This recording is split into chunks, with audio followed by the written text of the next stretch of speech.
حضور اقدس صلی اللہ علیہ وسلم کا ارشاد ہے کہ قیامت کے دن ایک آواز دینے والا آواز دے گا کہ عقل مند لوگ کہاں ہیں؟ لوگ پوچھیں گے کہ عقل مندوں سے کون مراد ہے؟ جواب ملے گا کہ وہ لوگ جو اللہ کا ذکر کرتے تھے کھڑے اور بیٹھے اور لیٹے ہوئے، یعنی ہر حال میں اللہ کا ذکر کرتے رہتے تھے، اور آسمان اور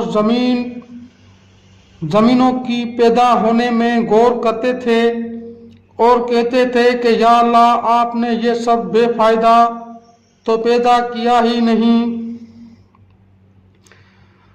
ہم آپ کی تسبیح کرتے ہیں، آپ ہم کو جہنم کے عذاب سے بچا لیں۔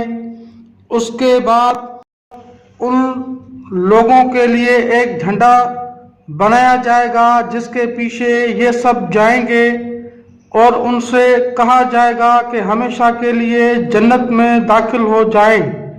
سبحان اللہ، الحمدللہ، کتنی بڑی بات ہے۔